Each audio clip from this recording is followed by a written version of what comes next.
Oh, welcome back my gardening friends. Well, we've had some shocking heavy storms. As you can see, I left the bowl out and the tub that I normally use to collect the water hasn't got much in, but everything else is wet through. It's drying out, but that's the only trouble, isn't it? We get the rain, especially when it's really heavy. We want the nice gentle stuff, not what we've had recently. And these 5 barrels where the carrots are, they're all full. We must have collected at least 2,500 litres of water in this area. All these barrels are all connected, which comes off the polytunnel.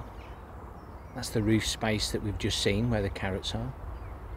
This area here, we can see a remarkable difference there as well. I've had to add an extra container and siphon some water off on the ones that run off the roof of the leaf mould bins. And this was almost, or was actually overflowing. And these tanks here are off the compost bin, the greenhouse, and it's certainly increased the levels there as well. And this original roof space that we built, and hashtag starting a new allotment, I've had to add 2 extra barrels to the ones that we've got already here, and I would have lost at least so 200 a piece, 300 litres, because that's the height of the tank there. You can just see in the middle of the screen that galvanised tank. I won't run out this year now because I'm limiting the amount of water I do give some of the plants. These are the plants running on the wick guttering system, looking really healthy. They draw water from the gutters and we're still there, but remember we've probably had 4 to 6 inches of rain recently, so that would have increased this by 4 to 6 inches, if you know what I'm saying, because the lids do have the holes in, so any water that hits the top does go inside.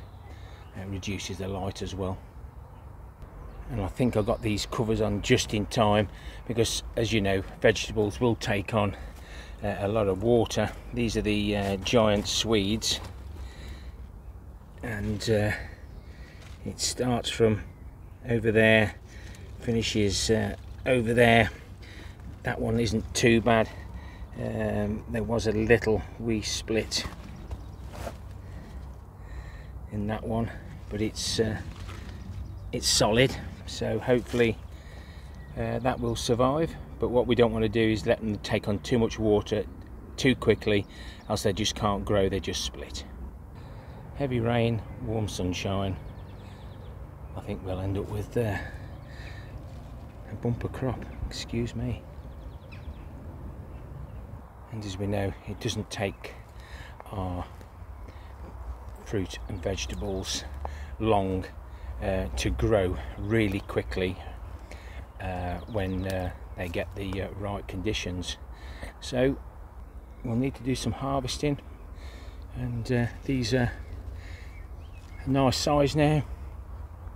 The pongos outside are doing well.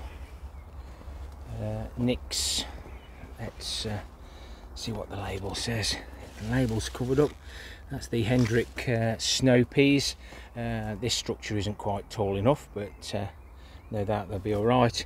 And the radishes have gone mad, so I've got to pull all these radishes out, and we'll find something else to plant in. It's in their place. And these are the pongos on the opposite side. I've planted on both sides, and as you can see now, they're taking over. And we're going to be planting some giant radish later, but these are the icicle radish, long white, and that's a small one. I need to harvest a few of those, thin them out a little bit. I'm going to be saving some of these Sparkler 3 radish because they will continue to grow, but I want to save some for seeds, so I'm going to leave that bit of a bunch there. I don't want to disturb them, but as you can see, let's just pull that one out. I've just disturbed that one. Let's pull the little one out. We've got a good 3 radishes there now, and I'm not going to be worried about the odd small one that comes out. We'll give these a good swill off before we take them home. So I'll get those all bunched up and see what we've got, and then we'll get something else planted. We haven't got time to mess about. Time is precious.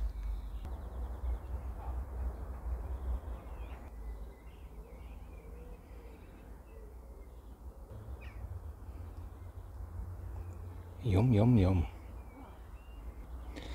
What we do, I'll take them home like this. I'll cut some more off, take them home like that, and then I did leave the other ones in the fridge. We took some to my parents, but they do start to go soft, so better off trimming the whole lot up and put them into a plastic container in the fridge, and they will last for a very long time.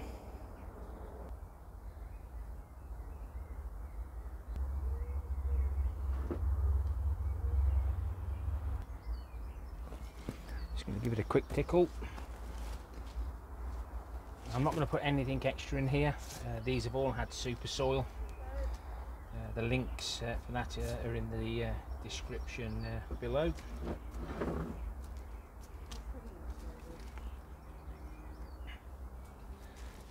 There, got a little bit of lettuce I can pop in here. Hopefully there's enough shade there for the lettuce so it doesn't go to seed too quickly. Haven't tried this variety before, so let's see how it goes. Struggling with lettuce at the moment, getting it to go. I've heard other people say that they struggle with lettuce.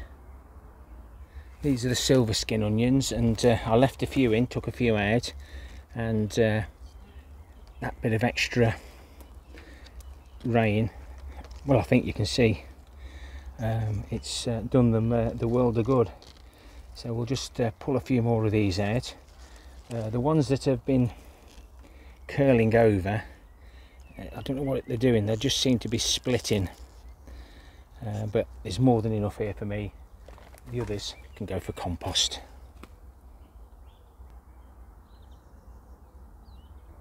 I'll add these to the basket, leave the rest a little bit longer, and I will be leaving 2 or 3 of these in that far right hand corner, hopefully to go to seed, to get myself some more seed, because if you can save seed from your own growing spaces, at least you know that they will grow and do like the conditions wherever you live in the country or the world. We'll let them dry out. Once we know we've got regular sunshine, I'll get them outside, but at the moment in the middle of the night we suddenly get a massive storm. We enjoyed the last lot of carrots, so let's just have a little look again, see what we've got here. There's a few bunched together there, look. They haven't grown so well, but they're still nice and tasty. These were just sowed in rows, or sown in rows. That's the Chantenay red cord. The next ones will be baby Chantenay Cascade. You see what these look like. They can see a few hanging out the ground there. These look better. I might. They're probably better to grow.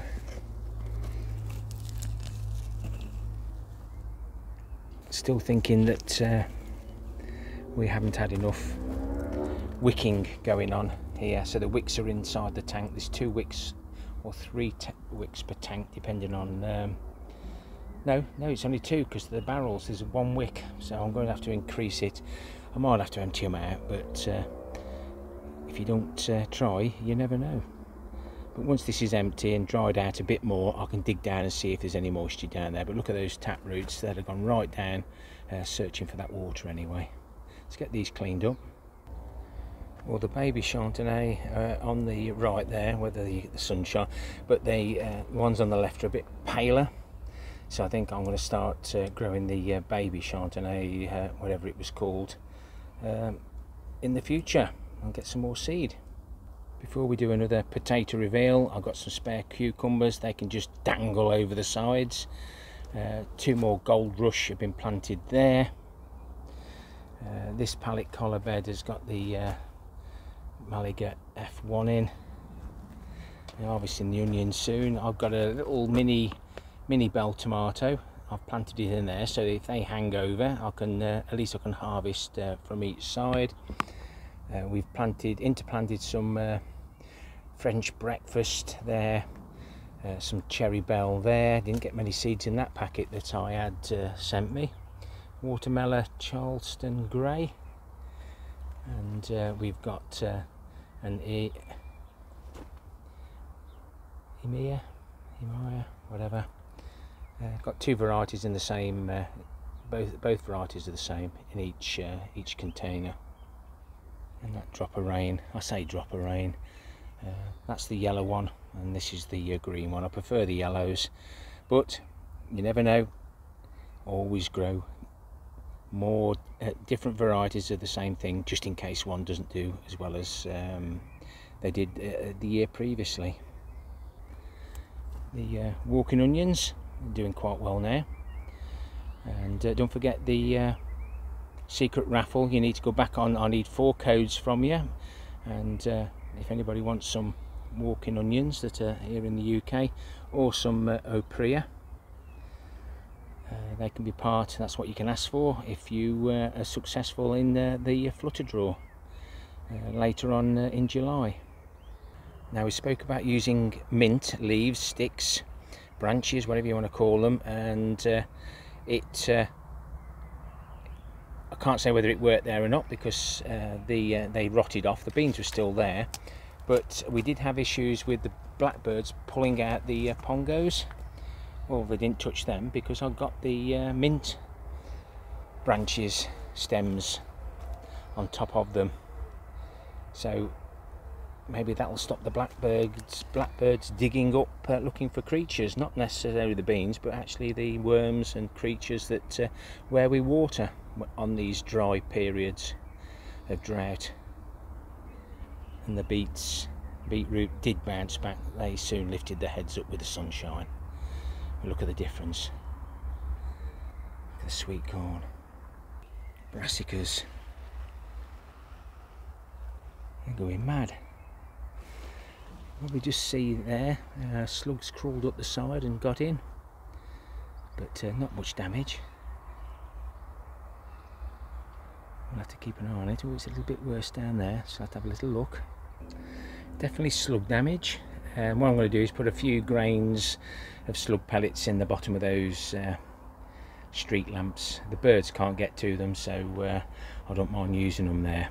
So we'll move on to Charlotte's, planted on the 23rd of April. 2 seeds. So I'll just pull the horns out. You might think, well, it's a little bit early, but does it matter? Because these are the sort of potatoes that I'm after, and it'll also ideal to see if we're getting the right amount of water in, and it's a bit difficult. Some red wrigglers in here, but there was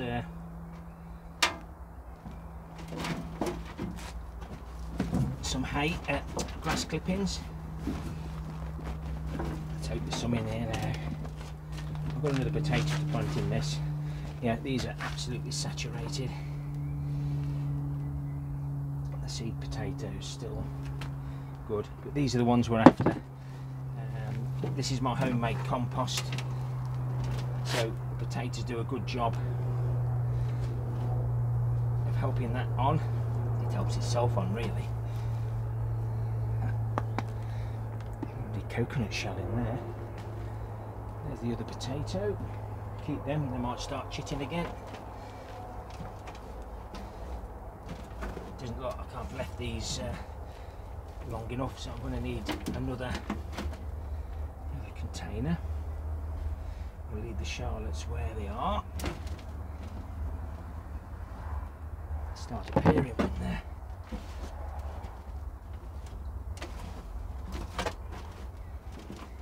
This is a lovely material considering it's my homemade compost. I'll go and get another one. I'll get a first early and get another swift. We'll see if we can make a meal up with this one. I've got absolutely loads and loads of potatoes, so it doesn't matter. Whatever I get is a bonus. And after that I'll get good compost. Always a bonus when you make your own homemade compost. this one is dry, so it just, I suppose it just depends where the potatoes are situated.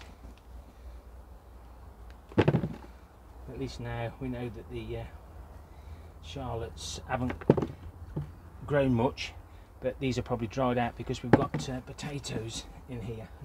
Again, there's 2 seeds in these. The Charlotte might be a second early. Somebody will tell me.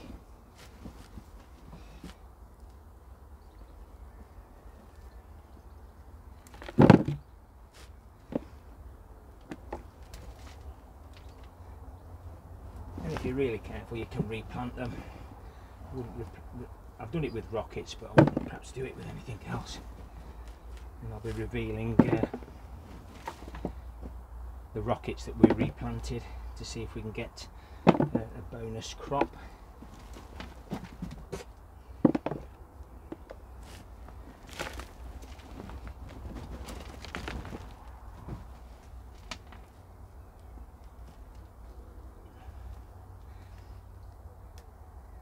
The seed potatoes have gone rotten on those, so we'll have a good fertile through there. Some debris, look, I'll try and keep that to one side. You always get it in your homemade compost. That's better, that'll put a smile on Mrs. K's face. Right, I've got a potato I need to plant. It was a single potato I found on top of my grow room in the greenhouse, so I think it might be a condor or a large swift. But if I get something from it, it's going to be a bonus. Could have just threw it away.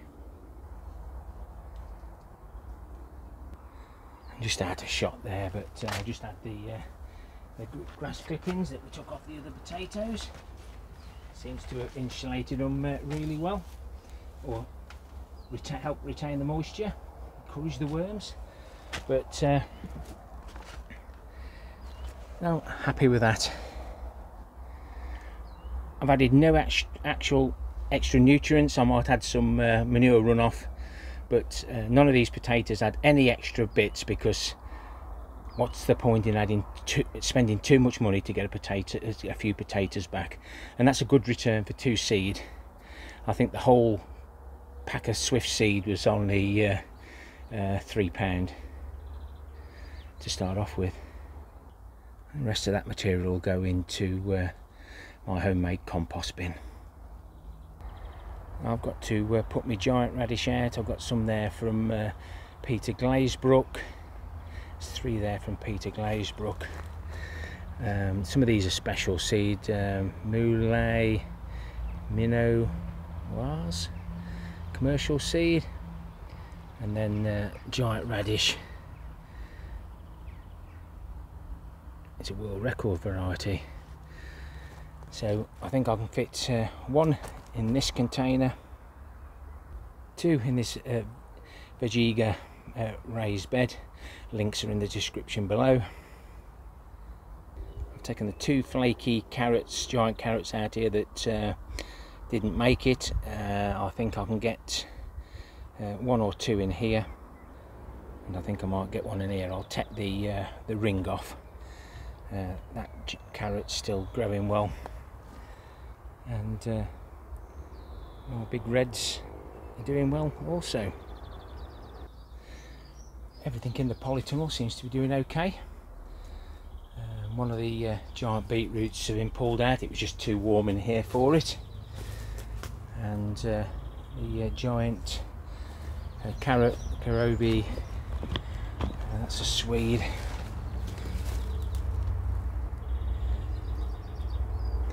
The carrot there is still surviving. And then the best one, I would rather it be more elongated going uphill, but if it keeps growing like that over the next 2 months, we've got till the end of mid-September, and I'll keep that cup there so we can see it. But I've nicknamed this one Colleen. What do you think, Jason? I always like to take something home with me from the plots. It's not always visible because I've already eaten it.